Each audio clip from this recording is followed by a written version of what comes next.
Good afternoon, everyone.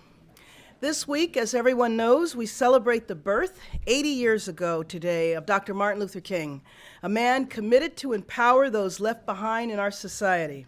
We look ahead next week to the inauguration of Barack Obama, a community organizer with his own record of empowering others as he becomes the President of the United States. Looking back at the life and the works of Dr. King and looking ahead to the values and promise of Barack Obama, we can see great changes that were won at immense costs and great changes to come, along with the shared sacrifice they require. Here in California, the governor's State of the State address underscored the sacrifices ahead of us in guiding our state through this economic emergency. In his address, the governor committed to working with the legislature to solve the budget problem, and that's important. Californians want us to negotiate a solution to the budget and avoid the cash crisis. They don't want school districts to go broke and lay off teachers. They don't want small business vendors getting IOUs, and they don't want their income tax refunds delayed. Democrats have stepped up by passing an $18 billion package of solutions. We've stepped up by cutting our own operating budget 10%. We've stepped up by introducing bills to aid unemployed Californians. And we've stepped up by introducing a green economic stimulus package that will create more than 40,000 jobs.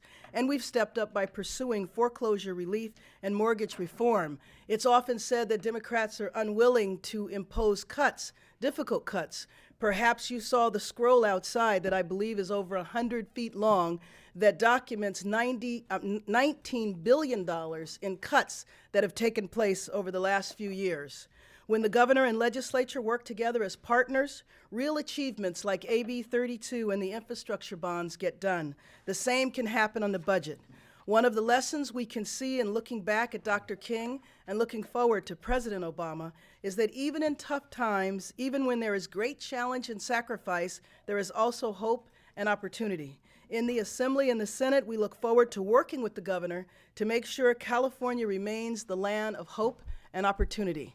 I want to introduce Senate President Pro Tem Darrell Steinberg. Thank you very much, Madam Speaker. It's good to be with you and good to be with you all. I haven't seen all of you in a long, long time, I know.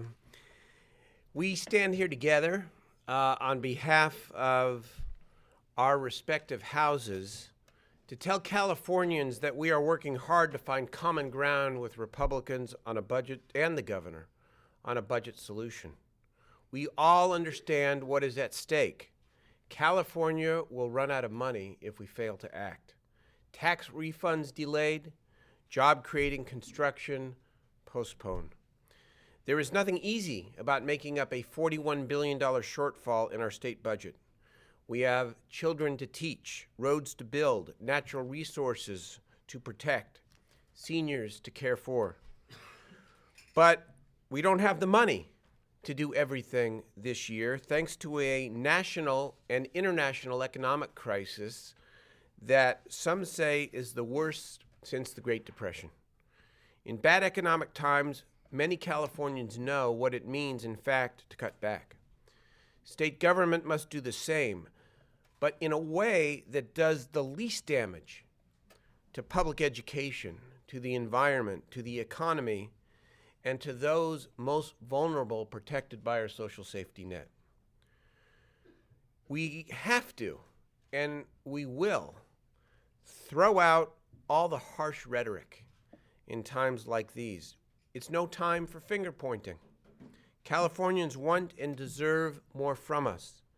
They expect us to work together to fix the problem, and that's exactly what we are in the midst of doing. To the extent that we have real differences with our Republican colleagues or the governor, they will be policy differences, and we will work them out in the best way we can. We have no choice. Like the Speaker, I'm extremely proud that the majority party sent the governor an $18 billion deficit reduction plan that would have fixed nearly half the budget shortfall and perhaps forestalled the cash crisis. And I genuinely believe that our action in that regard, in part, has led to the resumption of Big Five negotiations and the effort to solve the entire $41 billion problem. But I think our action was indicative of where our hearts and minds are at.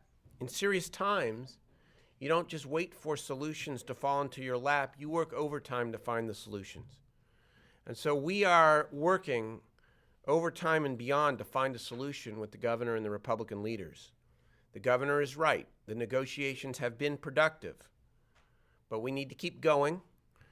And we'll be back down there this afternoon, tomorrow, and Saturday to work towards what everyone in California wants and expects, and that is a budget agreement. Two final thoughts. There really is an opportunity to turn this situation around on a dime. Everyone talks about late budgets. When we get this agreement done over the next weeks, we will have then accomplished the earliest budget in the history of California. Turn it around on a dime. Last thought, I can't wait for those couple of weeks to pass and for the legislature and the governor to come together on a budget agreement, because then we can begin focusing on a positive agenda for California. We need to tackle the high school dropout crisis, education and the economy. We need to get a water agreement, renewable energy, healthcare. There's so many positive issues, so many positive agendas to tackle. Let's put this behind us so that we can get started on all of those things. Thank you very much. Thank you. Questions? No questions. You had all your questions earlier today, huh? Yes. What's your reaction to the governor's address? Well, I think that the majority of his address I thought was completely appropriate. I think he set the right tone in saying that we are facing an absolute emergency right now, and really it's inappropriate to talk about all the great things that we're going to do until we solve this crisis. I thought that was completely appropriate. Also, him saying that we are engaged in good faith negotiations. I could have done without the comment about would we forego our salaries, and I will tell you that, you know, should we get to that point, everything is on the table. But I could have done without that, because I know that the governor knows how close that we are to a decision. And so I don't believe that that's going to be necessary, and I know he feels that way as well. So It's not just this year, it's forever. I mean, what do you think about late being penalized for per diems and well, I can tell you one thing. paychecks and- If we could accomplish something else this year, I wouldn't have to worry about it. And that is, if California could be like 47 other states in the country and have a budget that is passed by majority vote, I wouldn't have to worry about that. You know, And- go I ahead. don't know if I should say this or not, but Go right ahead. you know, I know you read the polls. It's very popular to, pick on the legislators. And I know that there is certainly a lot to criticize. But you know what? I'm darn proud of the institution that I help lead. And I know the speaker feels the same about the state assembly. These are good, hardworking people. And sometimes, you know, the late budgets are the result of genuine differences in philosophy, in values, and in priorities. So we need to get it done on time. And like we said, we intend to get it done 5-6 months early this year. But, you know, it's a gimmicky thing. But I think a lot of the sentiment behind it goes away when we succeed.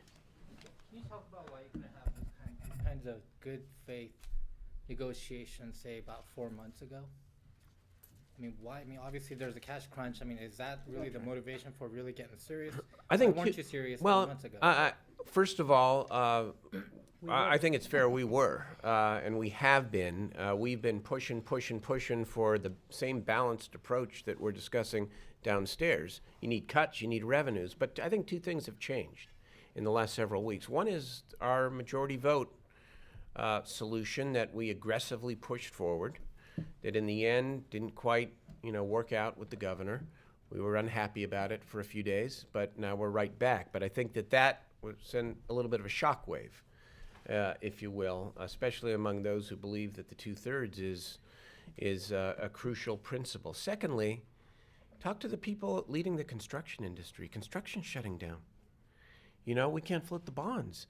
And I think that Republican leadership and Democratic leadership, frankly, are hearing from a lot of real people out there that are hurting. And you come to the edge of the cliff and you don't go over it. I also think that you might want to entertain that question with our colleagues on the other side of the aisle, because as you know, we did put forth a budget. We put forth a budget solution in November, and my colleagues on the other side of the aisle in my House actually voted against even the cuts. And so I think that we have tried very hard, and we're going to continue to try until we get it done.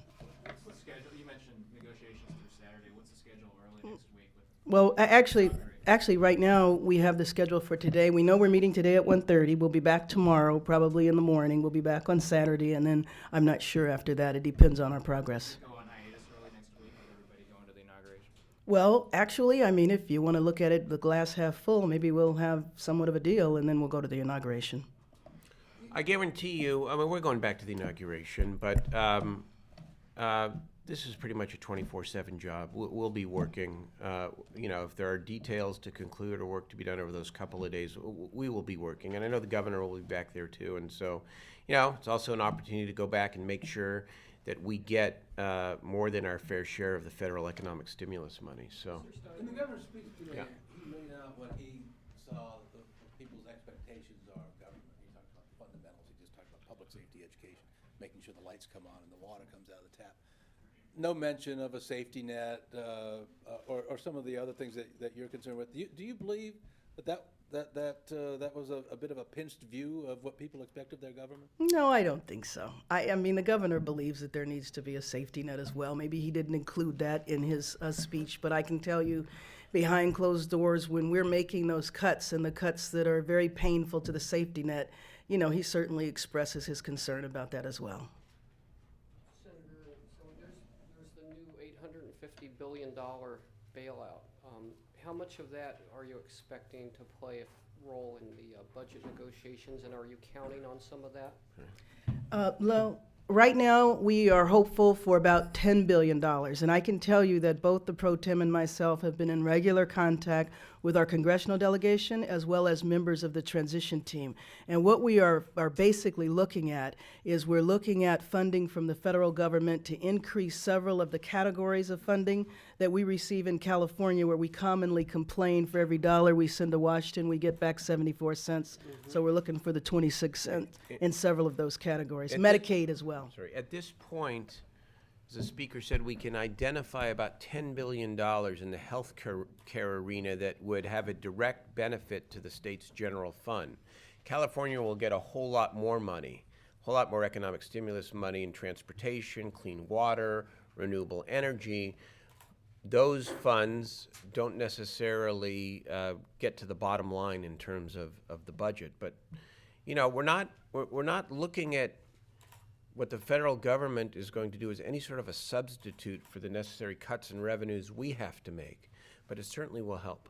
So that was my question, is if I may follow up. Are you applying that $10 billion to the $42 billion solution? We're not given we're not going to talk about the details here. Let me just mention that there are several of my colleagues here. Noreen Evans, who's the chair of the Budget Committee, Lori Saldana, who's the Speaker Pro Tem, Mary Hayashi, who's the chair of Business and Professions, and Kevin De Leon, who is the Appropriations Chair.